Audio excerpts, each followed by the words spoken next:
অসমত এম.কে. যাদৱক বাদ কৰি অন্য লোক নাই নেকি? কিয় বাৰেপতি এম.কে. যাদৱে লাভ কৰে বন বিভাগৰ মুৰব্বীৰ দায়িত্ব? কেন্দ্ৰীয় চৰকাৰৰ নিৰ্দেশকো আওকাণ হিমন্ত চৰকাৰৰ। এম.কে. যাদৱক পুনৰ বন বিভাগৰ মুৰব্বী নিযুক্তি হিমন্ত চৰকাৰৰ। সকলো ৰাজনৈতিক আৰু আইনী বিৰোধিতাক নেওচি অসম চৰকাৰে বিতৰ্কিত অৱসৰপ্ৰাপ্ত IFS বিষয়া এম.কে. যাদৱৰ কাৰ্যকাল একেৰাহে তৃতীয়বাৰৰ বাবে বৃদ্ধি কৰিছে। যাদৱক ৰাজ্যৰ পৰিৱেশ বন আৰু জলবায়ু পৰিৱৰ্তন বিভাগৰ বিশেষ মুখ্য সচিব হিচাপে পুনৰ 6 মাহৰ বাবে নিযুক্তি দিয়া হৈছে। যোৱা 13 মে'ত ৰাজ্যিক কেবিনেটে এই সিদ্ধান্তত অনুমোদন জনায় আৰু 14 মে'ত কৰ্মচাৰী বিভাগৰ সচিব হিমন্ত কুমাৰ দাসে ইয়াৰ আনুষ্ঠানিক নিৰ্দেশনা জাৰি কৰে। এই গুৰুত্বপূৰ্ণ পদত থাকি যাদৱে বিশাল বনাঞ্চল থকা ৰাজ্যখনৰ বন বিভাগৰ সকলো প্ৰশাসনিক আৰু বিত্তীয় ক্ষমতা পুনৰ লাভ কৰিব। যাদৱে 2024 চনৰ ফেব্ৰুৱাৰী মাহত প্ৰধান মুখ্য বন সংৰক্ষক হিচাপে অৱসৰ গ্ৰহণ কৰিছিল। তাৰ পিছত কেন্দ্ৰীয় চৰকাৰৰ কেবিনেট নিযুক্তি সমিতিয়ে তেওঁৰ কাৰ্যকাল বৃদ্ধিৰ অনুৰোধ নাকচ কৰিছিল। কিন্তু কেন্দ্ৰৰ নিৰ্দেশনাক আওকাণ কৰি হিমন্ত চৰকাৰে তেওঁক এবছৰৰ বাবে চুক্তিবদ্ধভাৱে নিযুক্তি দিছিল।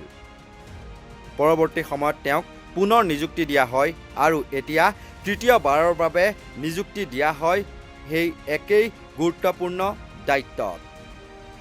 মুখ্যমন্ত্ৰী হিমন্ত বিশ্ব শৰ্মাৰ অতি ঘনিষ্ঠ বুলি পৰিচিত এইগৰাকী বিষয়াক কেন্দ্ৰত আৰু ৰাজ্যত একেই চৰকাৰ থকাৰ পিছতো বাৰে বাৰে এনেদৰে নিযুক্তি দিয়া কাৰ্যই সকলোৰে দৃষ্টি আকৰ্ষণ কৰিছে। সাধাৰণতে এই বিশেষ মুখ্য সচিব পদত কৰ্মৰত জ্যেষ্ঠ IAS বিষয়াকহে নিযুক্তি দিয়া হয়। কিন্তু চৰকাৰে 2018 চনৰ এখন জাননীৰ যুক্তি দৰ্শাই এগৰাকী অৱসৰপ্ৰাপ্ত বিষয়াক এই পদত বহুৱাইছে। বিৰোধী দল কংগ্ৰেছ আৰু বিভিন্ন দল সংগঠনে চৰকাৰৰ এই সিদ্ধান্তৰ তীব্ৰ সমালোচনা কৰিছে। নিৰ্বাচনৰ সময়ত নিৰ্বাচনী আচৰণবিধি বলবৎ থকা অৱস্থাত এগৰাকী অৱসৰপ্ৰাপ্ত বিষয়াক সম্পূৰ্ণ বিত্তীয় আৰু প্ৰশাসনিক ক্ষমতা প্ৰদান কৰাটো নিয়ম বহিৰ্ভূত বুলি তেওঁলোকে অভিযোগ উত্থাপন কৰিছে। যোৱা 9 এপ্ৰিলত অনুষ্ঠিত হৈ যোৱা অসম বিধানসভা নিৰ্বাচনৰ পূৰ্বে নিৰ্বাচনী আচৰণবিধি বলবৎ হোৱাৰ পিছত মাৰ্চ মাহত এই বিতৰ্ক তীব্ৰতৰ হৈ পৰে। নিৰ্বাচনৰ সময়ছোৱাত যাদৱৰ ক্ষমতা অব্যাহত থকাক লৈ সমালোচকসকলে গভীৰ উদ্বেগ প্ৰকাশ কৰে। সমাজকৰ্মী দিলীপ নাথে নিৰ্বাচন আয়োগলৈ অৰ্থাৎ ইলেকশ্যন কমিশ্যনলৈ প্ৰেৰণ কৰা এখন পত্ৰত যুক্তি দৰ্শাইছিল যে অৱসৰপ্ৰাপ্ত বিষয়াসকলক নন কেডাৰ হিচাপে গণ্য কৰা হয় আৰু সেয়েহে তেওঁলোকে কৰ্মৰত সৰ্বভাৰতীয় সেৱাৰ বিষয়াসকলৰ বাবে নিৰ্ধাৰিত পদসমূহ দখল কৰা উচিত নহয়। লগতে তেওঁ প্ৰশ্ন উত্থাপন কৰে যে নিৰ্বাচনী আচৰণবিধি বলবৎ হৈ থকাৰ সময়ত এজন অৱসৰপ্ৰাপ্ত বিষয়াই প্ৰশাসনিক আৰু বিত্তীয় কৰ্তৃত্ব প্ৰয়োগ কৰি থাকিব পাৰেনে আৰু এই সমগ্ৰ ব্যৱস্থাটোৰ বৈধতা পৰীক্ষা কৰিবলৈ তেওঁ নিৰ্বাচন আয়োগক দাবী জনায়।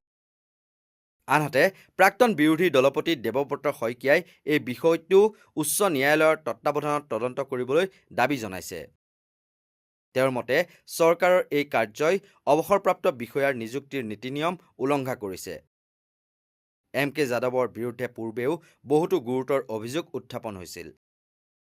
প্ৰধান মুখ্য বন সংৰক্ষক হৈ থকাৰ সময়ত তেওঁৰ বিৰুদ্ধে কেন্দ্ৰীয় চৰকাৰৰ বিনা অনুমতিত হাইলাকান্দিৰ দামচেৰা আৰু অসম নাগালেণ্ড সীমান্তৰ গেলেকী সংৰক্ষিত বনাঞ্চলৰ মাটি অন্য কামত ব্যৱহাৰ কৰাৰ অভিযোগ উত্থাপন হৈছিল।